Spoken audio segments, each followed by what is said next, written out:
Bismillahirrahmanirrahim. Assalamu alaikum, dear students. Your biology instructor, Professor Dr. S.N. Majid. Welcome back to Biology Hub and welcome back to this. ये आपके सामने नजर आ रहा है आपको. That is a welcome back to YouTube channel, and this channel is very important for me and for you. Alhamdulillah, summa alhamdulillah. ND test के lecture वक्तन फवक्तन जारी हो सारी हैं.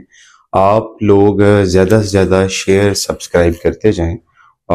मैं इसलिए कि नीट के बच्चे तो आई थिंक सो ये चीज़ कर रहे हैं, लेकिन यहाँ के बच्चे भी इसको देखें ज़रा, ठीक है. अगर किसी को कोई पॉइंट में मसला होता है तो मेरे से शेयर करें, ठीक है. बिस्मिल्लाहिर्रहमानिर्रहीम. आज का लेक्चर है मेल रिप्रोडक्टिव सिस्टम. कुरान की आयत से स्टार्ट करूँगा. और कुरान की आयत जब पहली जो एक आयत नाजिल हुई थी वो ये थी, इकरा बिस्मी रब्बिकल्लज़ी खलक़. एक बड़ी प्यारी कुरान की आयत है, इकरा बिस्मी रब्बे. इसको पढ़ने से पहले ना दिमाग से गंदगी दूर कर लें.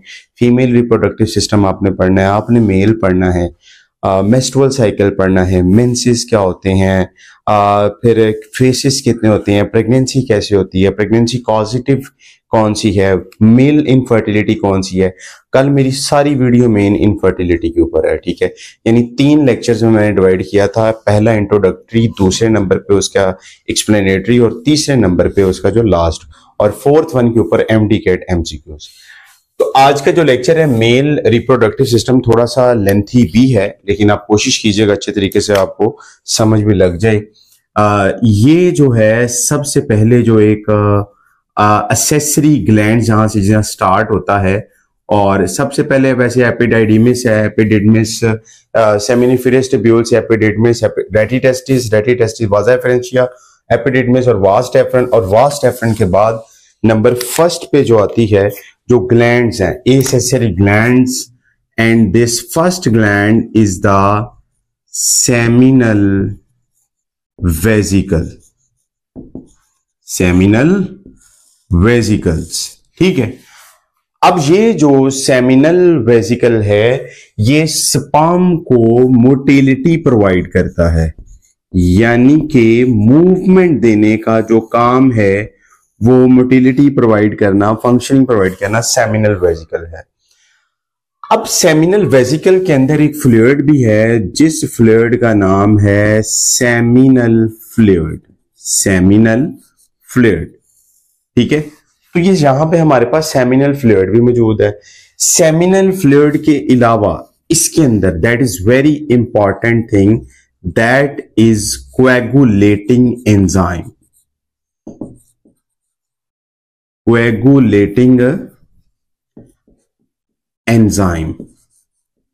अब इसमें जो नाम है वो क्या है?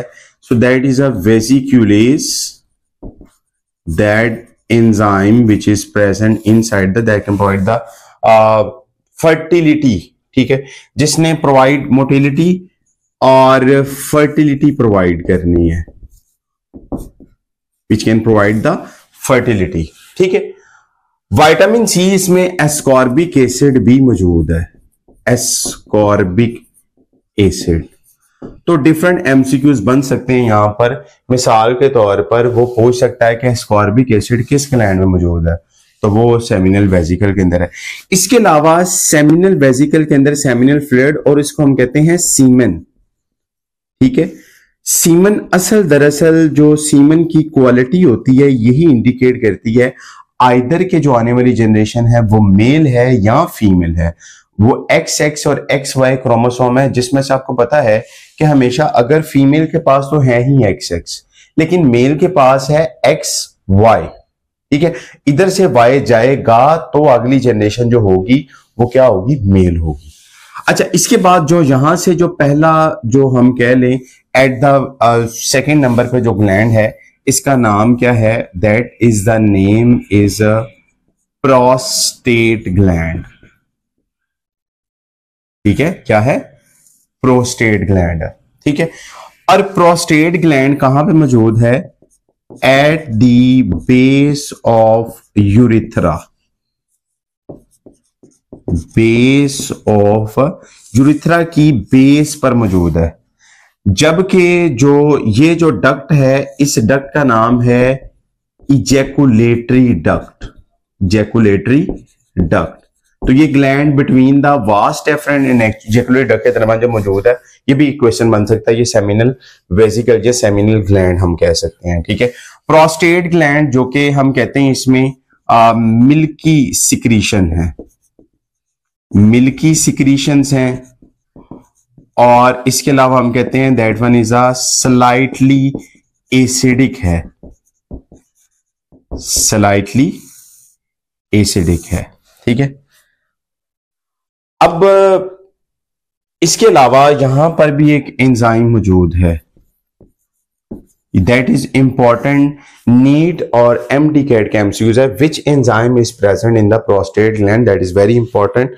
तो यहां पर मेरा बेटा आपने एक याद रखना है, वो कौन सा है, दैट इज अ हाइलोयूरोनिडेज, यूरोनिडेज। इसका फंक्शन क्या है, इसका फंक्शन जो है आपने याद रखना है, हाइलोयूरोनिडेज इट एनेबल एंजाइम, यानी इसने एंजाइम को एनेबल करना है टू पेनिट्रेट, कि वो क्या हो, पेनिट्रेट हो, किधर, मार्कर को मैं जरा दूसरा ही लेने देता हूं ताकि आपको समझ आ जाए, to penetrate cumulus cell, the cell which surround the egg, यानी वो सेल जो किसी एग को सराउंड करके रखते हैं, these cells are called cumulus cells, these are called cumulus cells कहते हैं, ठीक है। उसके बाद नंबर 3 के ऊपर, नंबर 3 के ऊपर आपके पास आते हैं, दैट इज अ जो पेयर्ड फॉर्म में है, that is bulbourethral gland. Bulbourethral gland का दूसरा नाम भी आपने याद रखना है, that is known as a Cowper's gland कहते हैं इसे हम, ठीक है। क्या कहते हैं, कॉपर्स ग्लैंड। और कॉपर ग्लैंड का फंक्शन आप मैंने यहां लिखा हुआ है, न्यूट्रलाइज द यूरिथ्रा, यानी आने वाली सिक्रीशन अगर एसिडिक है तो उसको न्यूट्रलाइज जिसने करवाना है, न्यूट्रलाइज करवाने के अंदर काम किसका है, दैट वन इज ए बुल्बोयूरिथ्रल या कॉपर्स ग्लैंड। और इसमें हम कहते हैं कि इसकी जो सिक्रीशन है वो है जी अल्कलाइन, यहां भी सम हो हम कहते हैं म्यूकस सिक्रीशंस भी मौजूद होती हैं, लेकिन खैर इसमें कोई एंजाइम का एज इट इज रोल यहां पे नहीं आएगा। तो अभी तक आपने कितने ग्लैंड्स के बारे में पढ़ा है, 3 एसेसरी ग्लैंड्स हैं, जिनमें हमारे पास नंबर 1 के ऊपर मैंने पढ़ा है आपके सामने सेमिनल वेसिकल, सेमिनल वेसिकल के बाद हमारे पास आ जाता है प्रोस्टेट, और उसके बाद जो तीसरे नंबर पे है बुल्बोयूरिथ्रल कॉपर्स ग्लैंड, ठीक है। ये याद रखिएगा, सेमिनल वेसिकल पेयर्ड फॉर्म में है, ये एक साइड पे इधर है और एक बल्ज उधर है, जबकि ये जो है ये यूपी अनपेयर्ड है, जबकि ये किस फॉर्म में है, पेयर्ड फॉर्म में है। अब जितने भी मैंने क्वेश्चन जो बन सकते थे, यानी इसके अलावा जो आपके पास आएंगे उसमें रिगार्डिंग पेपर के अंदर, वो मैं आपसे डिस्कशन के अंदर इंशाल्लाह डिस्कस करूंगा कि क्या क्या उसमें से करना है, ठीक है। पहली बात, आपको इतनी बात समझ लग गई कि ये वास डेफिनेशन शुरू हुआ सेमिनल ग्लैंड, सेमिनल वेसिकल से शुरू हुआ, फिर प्रोस्टेट ग्लैंड, उसके बाद बुल्बोयूरिथ्रल ग्लैंड, जिसको हम कॉपर्स ग्लैंड भी कहते हैं। तो अब हम नेक्स्ट की तरफ चलते हैं, that is very important, that one is a hypothalamus. Hormonal control कैसे है, मतलब ब्रेन से कैसे मैसेज सिग्नलिंग फैक्टर कैसे होता है, how the message is transported to the brain toward the other system of your male reproductive tract and the male reproductive system. So this is very important for the male reproductive system. So first of all, that is a hypothalamus. Hypothalamus से hormone release होते हैं, that is a gonadotrophin releasing hormone. Gonadotrophin releasing hormone किधर जाते हैं, that can move towards a pituitary gland. Which gland, master gland के पास जाएंगे और वो मास्टर ग्लैंड आगे जाके सिक्रीशन को प्रोड्यूस करेगा, ठीक है। अब वो जो मास्टर ग्लैंड आगे जाके कौन सी सिक्रीशन को प्रोड्यूस करता है, एक तो वो प्रोड्यूस करेगा GFSH और एक प्रोड्यूस करेगा LH। अब FSH किन सेल्स पे एक्ट करता है, हमने ये भी बात याद रखनी है कि FSH जो है वो किन पर एक्ट करेगा, they act on Sertoli cells, Sertoli cells पे एक्ट करेगा।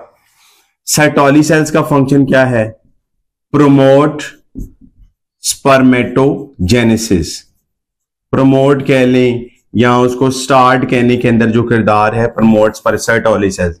सर्टोली सेल्स को हम कहते हैं these is also known as nurse cells, these are also known as a nurse cells भी कहते हैं, नर्सिंग सेल्स होते हैं जो कि प्रमोट करते हैं स्पर्मेटोजेनेसिस, ठीक है। So that the LH is basically is another hormone which is also known as a ICSH. So what do you mean by the ICSH? That is a interstitial cell stimulating hormone, cell stimulating hormone. अब जैसा कि आपने बात कर ली interstitial cell stimulating hormone है, और इनको दूसरे नाम के तौर पर हम कहते हैं these are the Leydig cell, इनको लेडिग सेल्स भी कहते हैं। मैं दोबारा लिख देता हूं, these are also known as the Leydig cells, ठीक है। It can produce the testosterone and this testosterone is a male secondary sexual characteristics developing hormone. This one is a male secondary sexual characteristics hormone that play an important role. Either the FSH is also producing an hormone, but the Sertoli cells is also producing one of the hormone. And which hormone is secreted? That is a inhibin. Which one is a? That one is a inhibin. Inhibin is a hormone which is secreted by the Sertoli cells, and that can also involve in spermatogenesis. Okay, and testosterone that is present in the male or female, that is present in both male and plus female, but little amount in female, but more and maximum amount in the male. तो अभी तक आपने hormonal control भी पढ़ा है, और hormonal control के बाद आपके पास छोटा सा रह गया है, तो उसके अंदर हार्मोनल कंट्रोल में हमने देखा है कि नंबर फर्स्ट पे हाइपोथैलेमस है, वो हाइपोथैलेमस गैनोडोट्रोपिन प्रोड्यूस करेगा, वहां से पिट्यूटरी ग्लैंड और वहां से सिक्रीशन अल्टीमेटली प्रोड्यूस होती जाएंगी। अच्छा जी, इसके बाद आपके सामने आ जाता है दैट इज अ स्पर्मेटोजेनेसिस, और स्पर्मेटोजेनेसिस में सबसे पहले हमारे पास प्रोड्यूस होते हैं स्पर्मेटोगोनिया। स्पर्मेटोगोनिया से बनेंगे प्राइमरी स्पर्मेटोसाइट्स, प्राइमरी के बाद सेकेंडरी स्पर्मेटोसाइट, उसके बाद बनेंगे स्पर्माटिड्स, और उसके बाद बनेंगे जी स्पर्म। ये तो हमने पढ़ा हुआ, but spermatogonia, spermatogonia 2n, primary 2n, यहां पे फर्दर यानी सबसे पहले हमारे पास माइटोसिस होगी, फिर मियोसिस 1 है, फिर मियोसिस 2 और फिर डिफरेंशिएशन। यानी यहां पर हम कहते हैं कि होती क्या है, माइटोसिस, और माइटोसिस से हमारे पास वो प्राइमरी स्पर्मेटोसाइट, और यहां पर हमारे पास क्या होगी, दैट इज अ मियोसिस 1, फिर होगी मियोसिस 2, और उसके बाद we can say that here is a differentiation, differentiation होगी।